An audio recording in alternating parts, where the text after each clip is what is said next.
put your right foot in, you put your right foot out, you put your right foot in and shake it all about. Do the hokey pokey and turn around. That's what it's all about.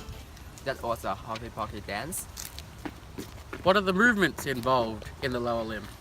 What are the joint classifications? What are the muscles involved? What are the innervations of these muscles? The lower limb movements involve three main joints: knee joint, ankle joint, and hip joint. The knee joint is a synovial modified hinge joint. It allows flexion and extension, and a little bit of lateral and medial rotation. The ankle joint is a synovial hinge joint. It permits movement in one axis during plantar flexion and dorsiflexion. The hip joint is a synovial ball and socket joint. It allows multi-axial movements, including flexion, extension, abduction, adduction, and rotation. The muscles that cross a joint will move the joint accordingly.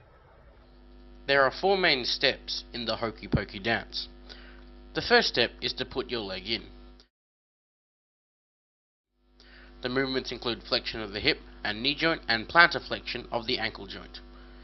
The main muscles that flex the hip are the rectus femoris, the sartorius, and the iliopsoas, which is made up of the psoas major and the iliacus. The rectus femoris, sartorius, and iliacus are innervated by the femoral nerve, while the psoas major is innervated by branches of the lumbar plexus. The main muscles that flex the knee are the hamstrings in the posterior thigh compartment. This is made up of the semitendinosus, the semimembranosus, and the biceps femoris. This is the long head and the short head, and this is innervated by the sciatic nerve. The last movement in this step is plantar flexion of the ankle, and the main muscles involved are the gastrocnemius, which can be seen here, the plantaris, the soleus, and the tibialis posterior. The plantaris, soleus, and gastrocnemius are superficial to the tibialis posterior, and they cross this side of the ankle to allow plantar flexion. They're also innervated by the tibial nerve. So the second step is to put your leg out. That involves the extension of the hip joint and the knee joint, and also the dorsiflexion of the ankle joint. The main muscles that extend the hip are the hamstrings muscles, as mentioned before. They are all innervated by the sciatic nerve, and they will flex the knee but extend the hip, because the flexion and the extension on the knee and the hip are opposite due to the nature of the muscle attachment sites. Therefore, the knee flexors are also the hip extensors. The main muscles that extend the knee are the quadriceps femoris, innervated by the femoral nerve, which are the same muscles that flex the hip.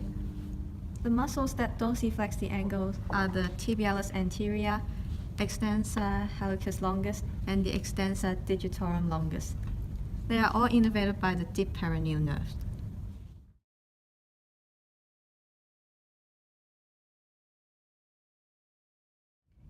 So the third step is to shake your foot. It involves plantar flexion and dorsiflexion as before, and also inversion and eversion of the ankle, which altogether form circumduction.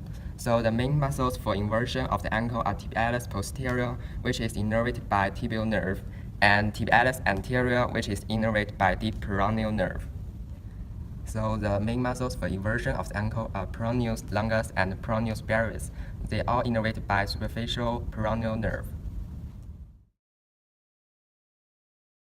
The final step is to turn around. The muscles involved in abduction of the thigh are called gluteal muscles. There are 3 gluteal muscles. This image shows the posterior view of the right hip. Gluteus maximus is the biggest gluteal muscle. It is innervated by inferior gluteal nerve. Underneath the gluteus maximus is gluteus medius. It is innervated by superior gluteal nerve. Underneath the gluteus medius is gluteus minimus, which is innervated by the same nerve, superior gluteal nerve. Gluteal muscles also contribute to lateral rotation of the hip. The other muscles that are involved in lateral rotation of the hip are piriformis, superior gemellus, inferior gemellus, quadratus femoris, obstrator internus, and obstrator externus. The image on the left shows posterior view of the right hip. All these muscles are innervated by branches of sacral plexus, while obstrator externus is innervated by posterior division of the obstrator nerve. Muscles that adduct the thigh are adductor magnus, adductor brevis, adductor longus, pectineus, and gracilis muscle. Adductor magnus is innervated by obstrator nerve and sciatic nerve, while these four muscles are innervated by obturator nerve. These images show anterior view of the right thigh. So that was the major muscles and the innervations of those main movements. Now you can join us to do the dance. Put your right foot in, you put your right foot out, you put your right foot in and shake it all about. Do the hokey pokey